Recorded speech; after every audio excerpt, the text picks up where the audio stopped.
초대교회 당시에 예수를 믿는 많은 히브리인들이 핍박 때문에 예수님을 떠나서 다시 유대교로 이렇게 회귀하는 일들이 있었습니다. 그러나 그들이 예수님을 떠나는 일이 꼭 핍박 때문만은 아니었다는 것입니다.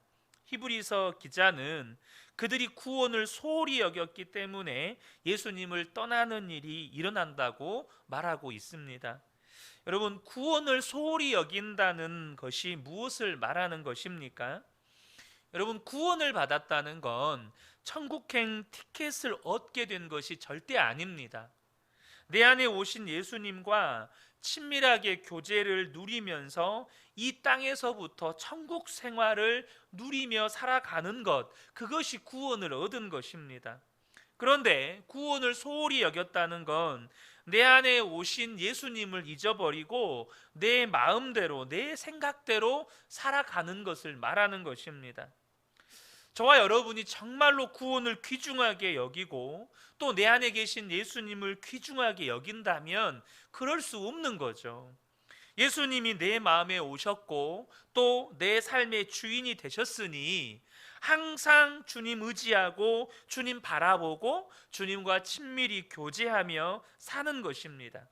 그리고 그렇게 구원을 누린 사람만 예수님이 다시 오시는 그날을 도둑같이 오시는 예수님으로 맞이하지 않고 영광의 날로, 기쁨의 날로 그 날을 맞이하게 된다는 것입니다.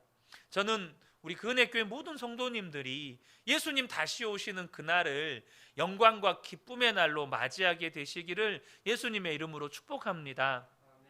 이제 계속 이어서 이 본문을 가지고 말씀을 좀 나누고자 하는데요. 이것을 앞서 말씀드린 것처럼 예수님과 친밀한 교제를 누리는 사람만 예수님이 다시 오시는 그날을 영광의 날로, 기쁨의 날로 맞이할 수 있어요. 이와는 반대로 예수님을 믿는다고 하면서도 예수님과 교제가 없는 사람들은 예수님이 다시 오시는 그날을 도둑같이 임하는 날로 맞이하게 된다는 거예요. 요한계시록 3장에 보면 예수님께서 사대교회를 책망하시는 말씀이 나옵니다. 이 사대교회 성도들을 예수님께서 뭐라고 말씀하시냐면 살았다 하는 이름을 가졌으나 죽은 자라고 말씀을 하셔요. 그러면서 그들에게 이런 말씀을 하십니다. 3절인데요. 그러므로 내가 어떻게 받았으며 어떻게 들었는지 생각하고 지켜 회개하라. 만일 일깨지 아니하면 내가 도둑같이 이르리니 어느 때에 내게 이르는지 네가 알지 못하리라. 지금 이 사람들 어떤 사람들입니까? 예수 안 믿는다고 말하는 사람들이 아니고요, 예수를 믿는다고 말하는 사대교회의 성도들입니다. 그런데 그들에게 뭐라고 말씀하시냐면 깨어있지 아니하면 내가 도둑같이 너희에게 이르게 될 것이다 라고 말씀하시는 거예요. 그러니까 여러분, 예수를 믿어도 깨어있지 않으면 예수님 다시 오시는 그 날이 도둑같이 임하는 날이 되어버리는 거예요. 그러니까 그 사람은 어떻게 되는 겁니까? 그날이 두려움의 날이에요. 그날이 일어나서는 안 되는 날이 되는 겁니다. 그런데 이 영적으로 잠든 이 사대교회 성도들, 도대체 그들은 어떻게 예수님을 믿었길래 예수님으로부터 이런 말씀을 듣게 되는 걸까요? 그들이 십자가 복음을 몰라서 혹은 이 교리 지식이 없어서 그랬겠습니까? 그렇지 않습니다. 사대교회 성도들의 문제는 요한계시록 3장 2절에 나옵니다. 2절을 보면 너는 일깨어 그 남은 바 죽게 된 것을 굳건하게 하라. 내 하나님 앞에 내 행위에 온전한 것을 찾지 못하였다라고 말씀하십니다. 하나님 앞에서 네 행위에 온전한 것을 보지 못했다라는 말씀이에요. 쉽게 말하면 사대교회 성도들의 삶에 문제가 있었다는 겁니다. 입술로는 우리는 예수를 믿는다, 우리는 하나님을 믿는 성도들이다라고 말하면서 정작 그들의 삶을 보면 도무지 예수를 믿는다고 하는 성도들의 삶이 아닌 거예요. 더 쉽게 이야기하면 예수를 믿는다고 하면서 왜 부부싸움 문제 하나가 해결이 안 되느냐는 거예요. 제가 우리 부부싸움하는 성도님들에게 무슨 감정이 있어서 이런 말씀을 드리는 게 아니고, 여러분, 예수님을 믿는데요, 예수님이 내 마음에 오셨대요. 예수님을 주님으로 믿고 모시고 산대요. 그런데 그게 맞다면, 진짜 그렇게 믿는다면 부부싸움이 안 되어야 되잖아요. 혹 싸움이 생기더라도 예수님을 믿으니까, 예수님이 내 마음에 계셔서 나를 다스리고 계시니까 브레이크가 걸려야 되잖아요. 그런데 싸움에 브레이크가 안 걸리는 거예요. 여러분, 집에 귀한 손님이 있다고 우리가 가정을 하면 설사 감정 상한 일이 있다고 하더라도 여러분, 부부가 싸움을 하겠습니까? 집에 귀한 손님 한 분만 있어도 부부 사이에 여러분 말 하나도 조심하게 되잖아요. 그런데 예수님이 내 마음에 오신 것이 사실이라면 부부싸움이 안 되어야, 혹 부부싸움을 하다가도 예수님이 의식이 되니까 그 순간 브레이크가 걸려야 되는 것이고, 여러분 반대로 부부싸움에 브레이크가 안 걸리고 그냥 이제 막 치닫는 거죠. 그 말은 무슨 말입니까? 우리가 정확하게 좀 냉정하게, 냉철하게 보자고요. 그게 과연 예수님을 마음에 모신 것이라고 말할 수 있을까요? 이것이 사대교회 성도들, 또 어느 날 사대교회 성도들처럼 예수를 믿는다고 말하는 성도들의 문제입니다. 말은 그렇듯하게 살았다는 이름을 가졌어요. 다 예수 믿는데요, 우리는 다 예수 믿는다고 말을 해요. 그런데 실제로는 맨 죽은 자의 삶인 거예요. 직장에 나가보면 그 사람이 예수를 믿는지 주변 직장 동료들이 몰라요. 그 나중에 교회 다닌다 그러면 진짜? 교회 다녔어? 교회 다닌 사람도 술 잘 마시네, 그렇게 말을 해요. 교회 다녔는데 나랑 뭐 별로 다를 게 없네? 분명히 교회 다니는 같은 교회 성도들은 다 교회 다닌다고 알고 있어요. 근데 직장 동료들은 교회 다니는 거 몰라요. 교회 다닌다 그러면 깜짝 놀래요. 예수를 믿었다면서 어찌 그리 예수 믿기 전에 원수가 지금도 원수예요. 혹 예수를 믿고 나서도 한 번 원수 맺는 것이 해결이 안 돼요. 용서가 안 되는 거예요. 예수를 믿는다면서 정작 주변 사람들은 그 사람이 변화되는지를 몰라요. 여러분, 여러분의 자녀들은 여러분들이 진짜 예수를 믿고 있다고 인정하고 있습니까? 정말로 예수 믿고 여러분이 변화되었다고, 정말 엄마 아빠는 예수 믿고 변화됐어 라고 인정해 주나요? 한번 물어보세요. 야, 너희들은 엄마 아빠가 진짜 예수 믿는 것 같냐? 엄마 아빠가 예수 믿고 나서 변화된 것 같냐? 그럼 아이들이 대답하죠. 한결같아요. 이렇게 대답을 한단 말이에요. 참 이게 예수를 믿는다고 말하는 건지 안 믿는다고 말하는 건지 애매모호한 답을 하는 거죠. 우리 자녀들도요, 부모님들이 말은 예수 믿는다고 하지만 돈을 더 믿고 세상 성공을 더 믿고 이 땅의 복을 더 믿고 있다는 것을 다 알아요. 근데 안 믿는다고 하면 애들도 눈치가 있어서 엄마 아빠 안 믿는 것 같은데 라고 말하면 엄마 아빠가 또 기분 상해하고 상처받을 줄 아니까 애들도 눈치껏 대답을 해요. 여러분, 왜 이렇게 예수를 믿는다고 하면서도 삶의 변화를 경험하지 못하는 것일까요? 이유는 구원을 천국행 티켓이라고 생각하기 때문이에요. 구원을 천국 티켓으로 여기는 사람은 절대 삶의 변화를 경험할 수가 없다는 겁니다. 하지만 예수님과 친밀한 교제가 있는 사람은 절대 이렇게 될 수가 없어요. 여러분, 부부가 닮는다고 하잖아요. 인격적인 존재와 함께 살면 반드시 그 인격적인 존재에 영향을 받게 됩니다. 제가 예전에 그런 표현들을 썼을 거예요. 저도 병원 생활을 오래 하면서 느끼게 됐는데, 제가 이제 정형외과 병동에 입원해 있을 때 참 신기했던 게, 그 정형외과 과장님 밑에 있는 인턴들, 레지던트들, 이분들이요, 그 정형외과 과장님 말투를 똑같이 다 따라 하더라고요.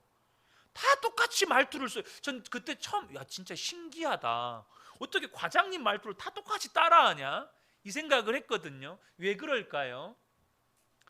인격적인 존재와 교제를 하고, 또 그 사람을 더욱 존경하고 사랑하고, 또 그 사람과 더 친밀하면 친밀할수록 더 많이 닮게 되는 겁니다. 그런 거예요. 내가 그분에게 하나라도 더 빼먹어야겠다, 그러면 그렇게 닮아가는 거예요. 마찬가지로 예수님을 사랑하면 사랑할수록 우리는 더 변화되게 됩니다. 예수님과 더 친밀한 교제를 나누면 나눌수록 우리는 더 예수님 닮을 수밖에 없어요.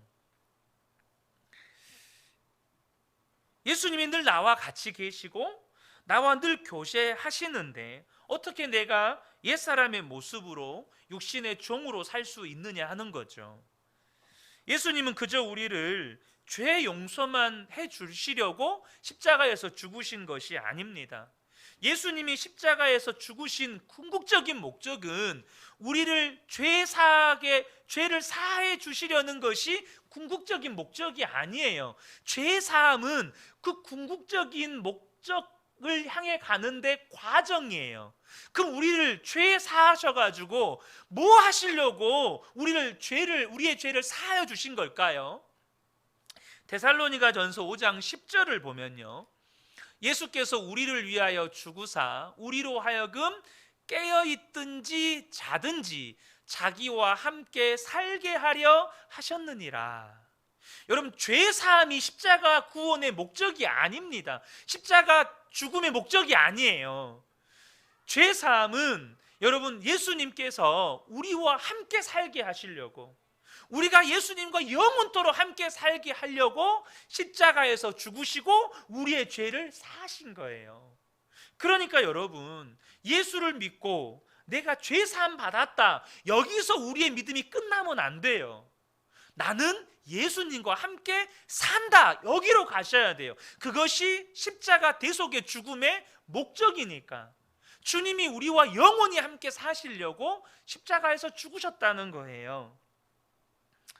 그러므로 내가 구원받았는지 구원받지 못했는지는 내가 예수님과 함께 사는지 그렇지 않은지를 통해서 분별하는 겁니다. 내가 죄사함 받았다고 믿는 것으로 분별하는 게 아니고, 지금 내 안에 계신 예수님과 함께 사는지 그렇지 않은지로 분별하는 거라는 거예요. 여러분, 나는 정말로 지금 예수님과 함께 살고 있는가요? 이거를 늘 점검하셔야 한다는 겁니다. 어느 성도님의 예수 동행일기입니다. 우리 교회 성도님은 아닙니다. 문득 이런 생각이 들었다. 내가 이 땅에서 주님을 늘 바라보고 주님과 늘 교제하고 살고자 애쓰는 것이 결코 헛된 것이 아니구나. 주님의 얼굴을 대할 때 결코 생소하지 않겠구나. 주님을 직접 만난다는 설레임은 환희와 기쁨으로 변하겠구나. 주님은 이미 내 마음에 계시고 나를 다 아시니 주님도 내가 생소하지 않겠구나. 그래, 언젠가 분명 직접 주님을 뵐 것이다. 그렇다면 지금 내 안에 계신 주님과 충분한 교제를 나누어야겠다. 매일매일 시간 분마다. 여러분, 저와 여러분에게 정말로 예수님과 친밀하게 교제를 누리는 삶이 필요합니다. 여러분, 저와 여러분이 예수님 앞에 딱 섰는데 예수님이 너무 낯설어요. 그럼 끝나는 겁니다. 그러면 끝나는 거예요. 예수님이 너무 낯설어요. 심지어 예수님이 너무 두려워요. 왜요? 한 번도 그 예수님과 함께 살아본 적이 없어요. 한 번도 그 예수님을 의식하고 살아본 적이 없어요. 그래서 예수님 앞에 딱 섰는데 이분이 예수님인지 아닌지도 모르겠어요. 근데 그분이 하는 말씀이 너는 지옥. 여러분, 우리가 정말로 지금부터 예수님과 친밀한 교제를 누리는 삶이 필요하기 때문에 우리 성도님들과 함께 제가 예수 동행일기를 써가는 거예요. 예수 동행일기를 썼을 때 우리가 누리게 되는 가장 큰 유익은요, 다른 게 아닙니다. 예수님과 친밀해지는 거예요.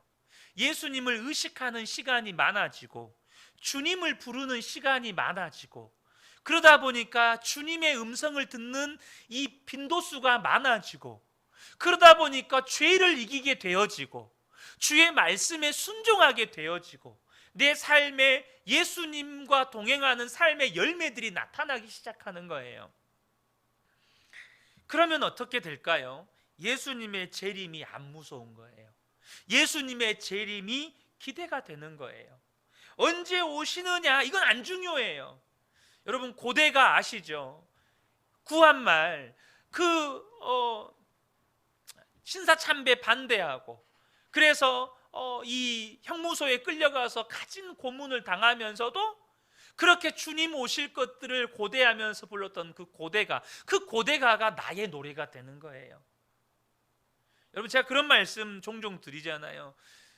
많은 분들에게, 성도님들에게 여러분 천국 가고 싶으십니까? 라고 물어보면 다 아멘 그래요. 그 오늘 밤에 가신다면 가시겠습니까? 하면 그 아멘이 10분의 1도 안 나와요. 뭘 말하는 겁니까? 그런 분들에겐 여전히 구원이 천국행 티켓인 거예요. 이 땅에서는 내 마음대로 살다가 죽으면 천국 가고 싶은 거죠.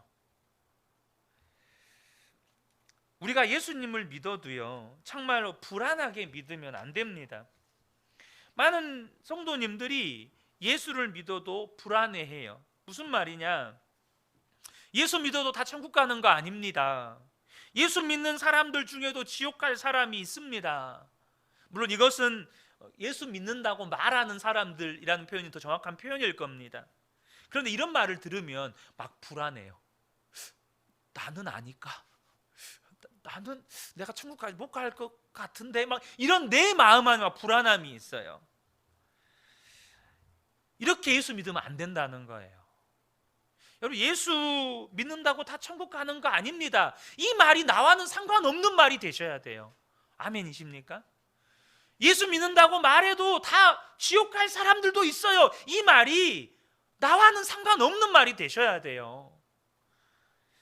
아이젠하워 대통령이 임종하기 전에 너무너무 힘들어하고 두려워했다고 합니다. 그래서 빌리 그레이엄 목사님을 초대를 했어요. 오시도록 부탁을 했습니다.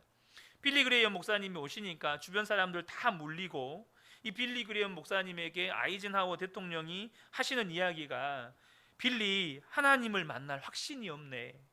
지금 숨을 거둔다면 천국에 갈 확신이 없네. 미국 대통령이 죽음을 앞두고 하나님 앞에 갈 확신이 없는 거, 천국에 갈 거라는 확신이 없는 거, 그가 어떻게 살았느냐는 중요하지 않아요. 정말 중요한 게 뭡니까?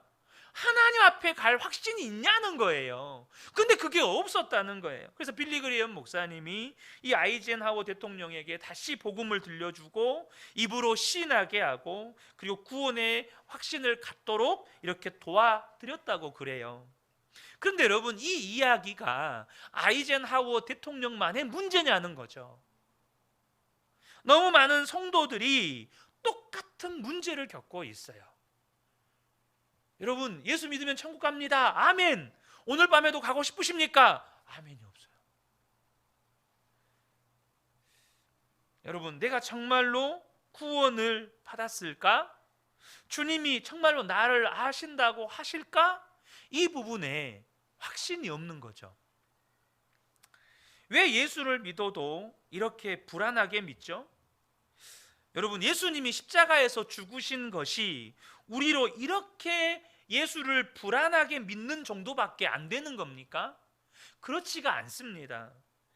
예수님은 우리에게 예수를 믿는 모든 사람들에게 확실한 구원의 증거를 주셨습니다. 그게 뭡니까? 우리 안에 오신 예수님, 곧 성령님이세요. 우리가 구원받은 확실한 증거는 우리 안에 오신 성령님이라는 거예요. 그것이 사도 바울과 또 수많은 사도들의 증언들과 함께 우리를 구원받았다고 하나님 앞에서 증언하고 있는 거예요. 성령님이 증언하고 계시다는 거예요. 그러므로 여러분, 우리 안에 오신 성령님, 우리 안에 오신 예수님이 우리가 구원받은 확실한 증거라면, 여러분, 이제 저와 여러분이요, 우리 마음에 함께 계신 예수님하고 분명하게 이제는 친밀한 교제 가운데 사셔야 합니다. 정말로 그 예수님을 주님으로 모시고 사셔야 돼요. 어느 목사님 아들 이야기입니다. 이 아들이 초등학교 5학년 때 오락실에 빠졌대요. 전 초등학교 4학년 때 오락실에 빠졌었거든요. 근데 학교를 갔는데 아들이 안 오는 거예요. 근데 우리 부모님들, 저희 어렸을 때만 해도 오락실은 이거 비행 청소년들, 나쁜 길로 빠지는 애들이 가는 곳이라고 그런 인식들이 있었잖아요. 근데 찾으러 갔더니 이 오락실에서 신나게 오락을 하고 있는 거예요.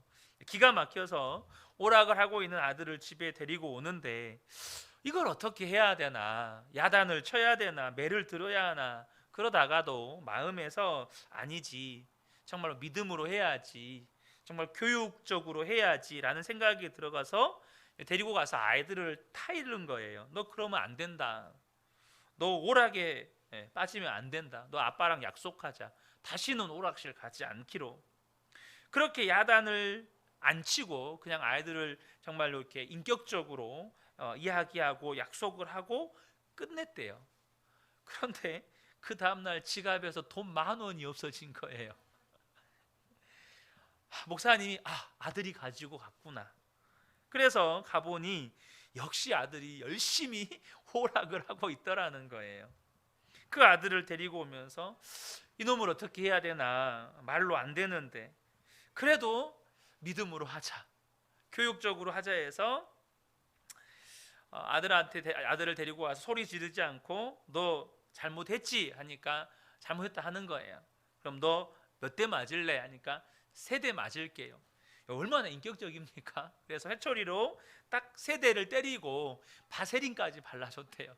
그러면서 또 끌어안고 아들 사랑해, 아빠가 널 사랑해서 그런 거야, 그렇게 하고 해결된 줄 알았대요.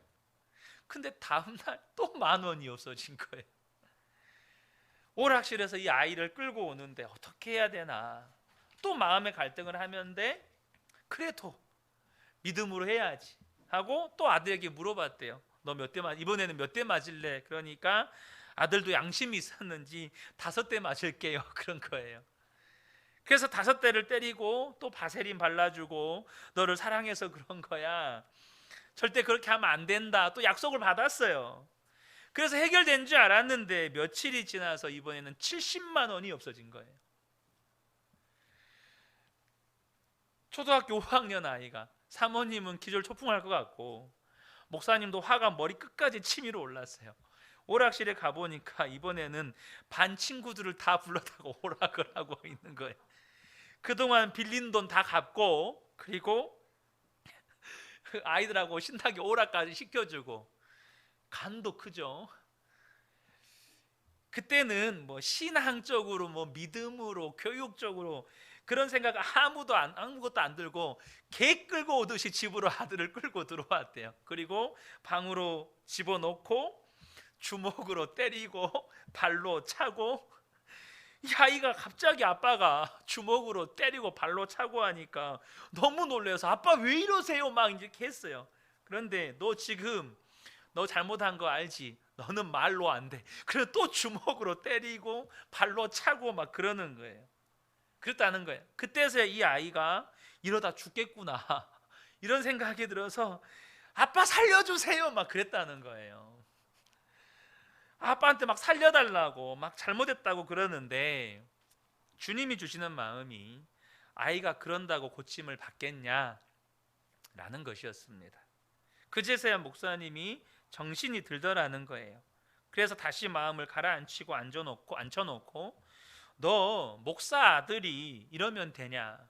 너 동네에서 네가 목사 아들인 거 다 아는데 목사 아들이 어떻게 이러고 다니냐라고 했더니 아들이 눈을 크게 뜨면서 나는 목사가 싫어요. 아빠는 원해서 목사가 됐지만 나는 이게 뭐예요? 목사 아들, 목사 아들. 제발 그렇게 부르지 마세요. 그러는 거예요. 이게 목사님이 가슴이 철렁 내려앉는 거죠. 그래서 목사님이 아니 목사 아들이 아니더라도 예수 믿는 사람이 그렇게 해도 되냐? 도둑질하고 거짓말하고.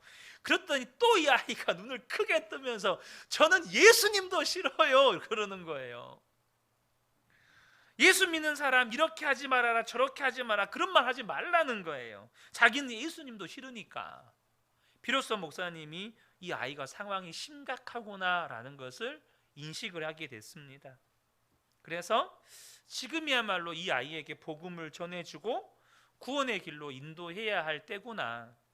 그동안 초등학교 5학년이 될 때까지 한 번도 아버지 목사로서 복음을 전하고 구원의 문제를 매듭 지어주지 못했던 것이 마음의 회개가 되더라는 거예요. 그래서 그 아이를 다독이고 아이에게 복음을 전하기 시작했습니다.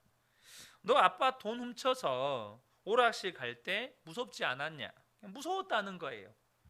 들키면 얼마나 혼날 건지 생각하니 마음이 너무 무서웠다는 거죠. 근데 너 그렇게 무서운데도 어떻게 또 그런 일을 했냐? 말을 못 하더라는 겁니다. 아들이. 너 정신 똑바로 차려야 된다. 이것은 너의 힘이 아니다. 너 무서운 줄 알면서도 이렇게 도둑질하고 거짓말하고 그러다 보면 이제는 더 큰 죄도 짓게 되는 거야. 네가 죄를 짓기 싫어도 상관이 없어. 이미 죄의 힘이 너를 사로잡고 있는 거야. 네가 지금 알지나 안 해야 되는데 이러면 안 되는데 하면서도 너 계속 하고 있잖아. 너 그렇게 살다가 그렇게 지옥 가는 거다. 너는 완전히 마귀가 너를 사로잡고 있는 거다. 너 예수 믿는 것도 싫다고 했지만 예수님을 왜 믿어야 하는 거냐? 예수님을 믿어야 이 죄에서 노임을 받는 거다. 마귀에게서 노임을 받는 거야. 예수님이 우리 죄를 위해서 죽으셨잖아. 그래서 예수님 믿으면 죄가 사함받고 예수님이 부활하셔서 다시 성도님들의 마음에 오셨어. 그 예수님과 함께 살면 이제 죄 안 짓게 되는 거야. 그리고 하나님의 축복의 길을 가게 되는 거지. 다른 사람도 구원하면서 살게 되는 거야. 그러면서 너 예수님 진짜 믿고 싶냐? 라고 했더니 5학년 아이가 자기도 진짜 예수님을 믿고 싶다는 거예요. 그러자 목사님이 그럼 이제 예수님을 영접하는 기도를 하자. 그 영접 기도를 하고 또 이 아이가 스스로 기도하게 했습니다. 아이가 하는 기도가 예수님 저는 그동안 잘 몰랐어요. 아빠가 목사라 저도 그냥 교회만 다녔어요. 예수님 저 정말 예수님 영접합니다. 저 이제 정말 이렇게 살고 싶지 않습니다. 그날 그 아이가 예수님을 영접하는 기도를 하고 또 엄마도 함께 와서 사모님도 함께 와서 간절히 기도하는데 그날 그 아이가 성령을 받고 방언도 받고 지금은 목회자가 되어 있습니다. 여러분 뭘 드리려고 하냐면 예수님을 마음에 진짜로 영접하는 것, 그것이 진짜 예수님을 믿는 것입니다. 그럼 예수님을 진짜 영접했다는 것을 뭘로 아느냐? 내 안에 성령님이 계신 것으로 아는 거예요. 그럼 성령님이 계시다는 것은 우리가 뭘로 아느냐? 여러분 예수님을 주님이라고 내 힘으로 고백하는 겁니까? 성령님이 하시게 하는 겁니다. 하나님을 아버지라고 내 힘으로 고백하는 겁니까? 성령님이 하게 하시는 겁니다. 중요한 것은 그것이 한순간으로 끝나면 안 된다는 거예요. 예수님은 어떤 순간에만 주님이고 내 마음대로 하고 싶을 때는 주님이 아닌 게 아니잖아요. 예수님은요 모든 순간에 주님이세요. 모든 순간에 나와 함께 계셔요. 그러므로 모든 순간에 그 예수님과 친밀하게 교제하며 사는 거죠. 그렇게 예수님을 믿을 때 우리의 인생 전체의 변화가 있는 겁니다. 왜 예배 때만 은혜 받을까요? 예배 때만 예수님이 주님이기 때문이에요. 왜 삶의 현장에서 너무너무 치열하죠? 왜 삶의 현장에서 우리가 은혜 받았다는 말을 별로 들어보지를 못해요? 힘들었어요. 이번 한 주 너무너무 힘들었어요. 왜 삶에서는 은혜 받는다는 말을 잘 우리가 못하고 살죠? 이유는 한 가지예요. 예배 때는요, 기본적으로 예수님이 주님이에요. 기본적으로 예수님을 바라보려고, 또 내가 바라보려고 하지 않아도 앞에서 제가 또 이렇게 막 성도님들에게 일깨워 주거나 뭐 이렇게 막 이런저런 말씀으로 주님을 바라보도록 독려하잖아요. 그러다 보면 막 주님을 바라보게 돼요. 삶의 현장으로 나가면요, 그때부터는 예수님이 주님인 거 까마득히 잊어버리고 그때부터는 내 맘대로 내 뜻대로 내 생각대로 살아요. 그러니까 삶의 현장에서 은혜 받았습니다라는 말을 우리는 쉽게 들어보기가 힘들어요. 여러분, 은혜는 언제 받습니까? 예수님이 주님이시어야만 받는 거예요. 예수님이 부부 사이에서 주님이실 때 부부 사이가 은혜의 사이가 되고, 예수님이 부모와 자녀 사이에 주님이실 때 부모와 자녀 사이가 은혜의 사이가 되고, 예수님이 직장에서도 주님이실 때 직장에서도 은혜를 받는 거예요. 사랑하는 성도 여러분, 저와 여러분이 구원받는 것을 천국 가는 티켓 정도로 여기고 살면 큰일 나는 겁니다. 그 믿음으로는 핍박이 올 때 이겨낼 수가 없어요. 고난이나 삶의 어려운 문제 앞에서 다 넘어집니다. 예수님 믿고 구원받는 것을 천국 가는 티켓 정도로 여기시는 분들은 순교는요, 상상도 못해요. 하나님, 나 순교는 절대 안 됩니다. 만약에 저 순교하라고 하시면 나 어떻게 할지 몰라요. 저 하나님 버릴지도 모릅니다. 막 그게 반협박이에요. 절대 안 됩니다. 이제 그게 좀 더 확장되면 우리 아들은 우리 딸은 절대 목회자 안 됩니다. 우리 딸은 절대 선교사 안 됩니다. 막 이렇게 바리케이트를 막 쳐요. 여러분, 구원의 티켓은 절대 나를 붙들어 주지 못합니다. 꼭 아셔야 돼요. 주님과 친밀한 교제만이 나를 붙들어 줍니다. 그게 무슨 말이죠? 주님과 친밀하게 교제를 누린다는 말은 주님이 나를 붙들어 주신다는 말이에요. 여러분, 스데반 집사가요, 돌에 맞아 죽어갑니다. 복음 전하는 것 때문에 돌에 맞아 죽어갑니다. 그런데 어떻게 합니까? 돌에 맞아 죽어가면서 자기에게 돌 던지는 사람들을 저주합니까? 그렇지 않아요. 오히려 축복하며 그 순교를 기쁨으로 받아들입니다. 도대체 어떻게 그게 가능합니까? 스데반 집사의 힘입니까? 예수님이 붙들어 주신 거예요. 주님과의 친밀한 교제가 바로 주님이 나를 붙들어 주시는 거예요. 천국 티켓 받은 정도로 구원을 생각하는 사람, 우리가 뭐 예정론 이거 지금 이야기하지 말고요, 성경에서 하는 이야기 그대로 구원을 소홀히 여겼던 사람들은요, 예수님을 떠나고 예수님을 버리고 떠났대요.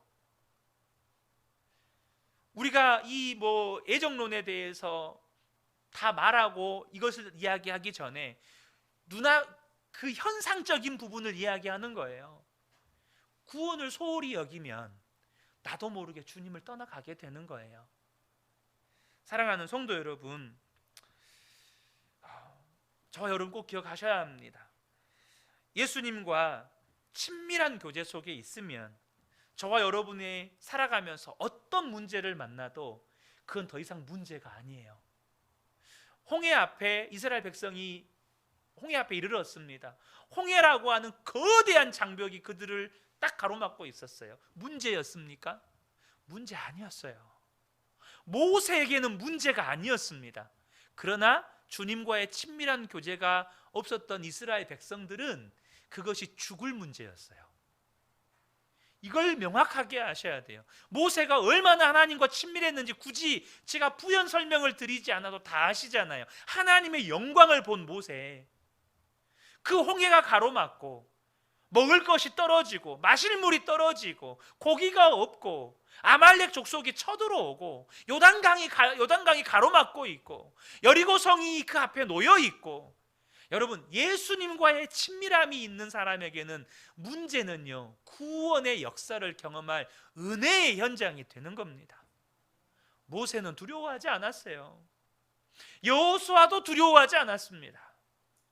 모세가 뭐라고 말합니까? 하나님, 너희는 가만히 있어. 하나님이 너희를 어떻게 구원하시는지 지켜봐라. 여러분, 여러분에게 그런 문제가 터졌어요. 이런저런 문제가 터졌어요. 주변 사람들이 어떻게 집사님 어떻게 해요? 권사님 어떻게 해요? 근데 여러분이 그때 말씀해 주셔야 되잖아요. 말씀해 주셔야 되잖아요. 가만히 지켜봐. 하나님이 어떻게 구원하시는지, 하나님이 어떻게 역사하시는지 너 한번 지켜봐. 그렇게 자신 있게 여러분들이 말씀해 주실 수 있어야 하잖아요. 누가 그렇게 말씀을 그렇게 말해 줄 수 있는 겁니까? 예수님과의 친밀한 교제가 있는 사람만.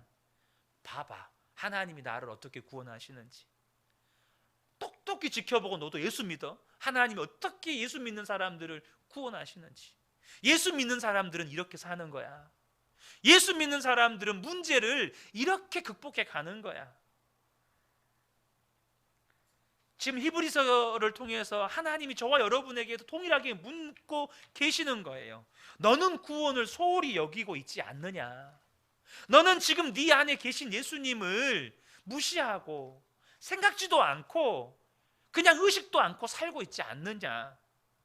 우리가 사는 거 바쁘고 힘들다고 해서 내 마음에 오신 예수님 잊어버리고 생각도 하지도 않고 예수님과 친밀하게 교제해야 한다는 거 다 뒷전에 두고 그저 예수 믿으면 됐지, 이렇게 살고 있다면 그것이 구원을 소홀히 여기는 것, 예수님을 소홀히 여기는 것입니다.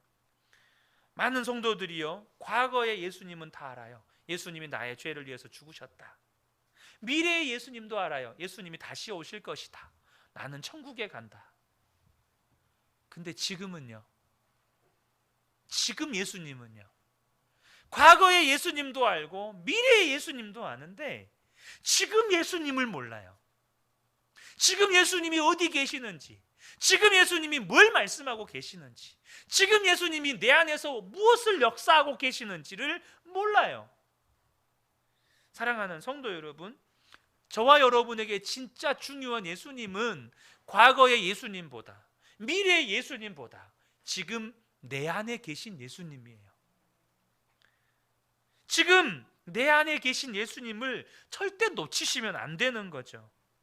성경은 지금이 구원받을 때고 지금이 은혜 받을 날이라고 말씀하세요. 내일 아니에요. 바로 지금이고 바로 오늘이에요. 그러므로 저와 여러분이 지금 내 안에 계신 예수님과 친밀하게 교제하면서 예수님이 베푸시는 구원과 은혜를 실제로 이제는 가정에서 또 교회에서 또 직장에서 만나는 수많은 사람들과의 관계에서 여러분 누리고 사셔야 합니다. 절대 예수님과 친밀하게 교제하는 삶을 내일로 미루시면 안 돼요. 오늘이어야 합니다. 저는 우리 근혜교회 모든 성도님들이 오늘 바로 지금 내 안에 계신 예수님과 친밀하게 교제하시면서 바로 오늘부터 천국의 생활, 천국의 삶을 누려가시기를 예수님의 이름으로 축복합니다. 아멘.